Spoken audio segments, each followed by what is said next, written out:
হাদি ভাইয়ের রক্ত বৃথা যেতে পারে না। আমরা হাদি ভাইয়ের মৃত্যুর বিচার দাবি করছি বাংলাদেশ সরকারের কাছে। আসসালামু আলাইকুম। আমরা গত 2-1 দিন যাবৎ একটা নিউজ দেখতেছি যে হাদি ভাইকে যারা হত্যা করছে তাদেরকে ভারতে আটক করছে পুলিশ।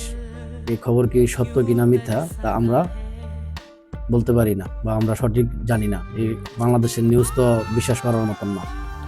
তো যদি ধরা পড়েই থাকে তাহলে আমাদের দাবি থাকবে হাদি ভাইয়ের সঠিক বিচার যেন হয়, সঠিকভাবে যেন বিচার করা হয়। বাংলাদেশের যেন এরকম দ্বিতীয় কোনো ঘটনা যেন আর না ঘটে, এমনভাবে বিচার করতে হবে। এই বিচার দেখে যেন মানুষের সাহস না পায় যে এরকম ঘটনা যেন সামনে ঘটানোর আগ্রহ পাই। কারণ হচ্ছে বাংলাদেশের বিচার না হওয়ার কারণেই মানুষজন একটার পর একটা ঘটনা ঘটাইতেছে। এখন ফেসবুকে ঢুকলেই দেখি এই জায়গায় ধর্ষণ, ওই জায়গায় হত্যা, এই জায়গায় বপিডায় মেরে লাইতেছে, ওই জায়গায় বিভিন্ন ঘটনা খালি দেখতে আছে, খালি মারামারি মেরে লাইতেছে, ধর্ষণ করে লাইতেছে। তো এগুলা করার সাহস পাই মানুষে। এই যে বড় বড় ঘটনাগুলা যারা রাজনীতিবিদ, যারা রাজনীতি করেন তাদেরকে যে এই মারতেছে, তাদেরকে মাইরা ফেলাইতেছে, তাদেরকে মেরে খুনি দেশ সাইরা ফেলা যাইতেছে, তো তাদের কোনো বিচার করতেছে না সরকার, তাদের বিচার হচ্ছে না। এগুলা দেখেই সাধারণ মানুষ, আরো অনেক মানুষ আছে যারা খারাপ কাজে লিপ্ত থাকে বা খারাপ কাজ করতেছে, তো তারা এগুলা করার আরো সাহস পায়। আসলে আমরা বুঝি না যে বাংলাদেশ সরকার কি করে।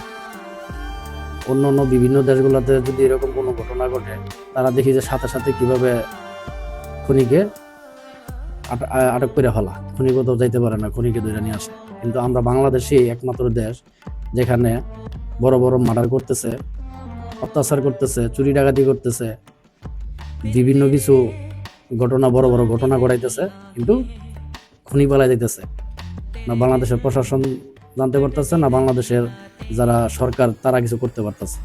আসলে এগুলা আমাদের মাথায় ধরে না। আসলে কি করে তারা কি এগুলা কি তাদের কোনো হাত আছে, প্রশাসনের হাত আছে, না যারা রাজনীতি করে তাদের কোনো হাত আছে?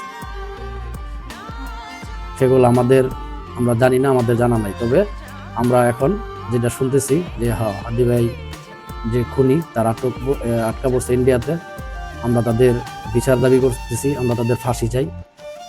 তাদেরকে যেন বাংলাদেশে এনে সঠিক বিচার করা হয়, এমনভাবে বিচার করতে হবে তাদের বিচার দেখে যেন বাংলাদেশের আর কোনো মানুষ দ্বিতীয়বার কোনো পরিকল্পনা বা কল্পনা যেন না করতে পারে যে এরকম ধরনের ঘটনা ঘটাবে।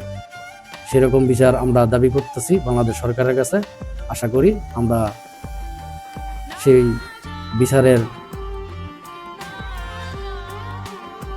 বিচারের বাস্তবতা আমরা দেখতে পাবো ইনশাল্লাহ। সবাই ভালো থাকবেন। আল্লাহ হাফেজ।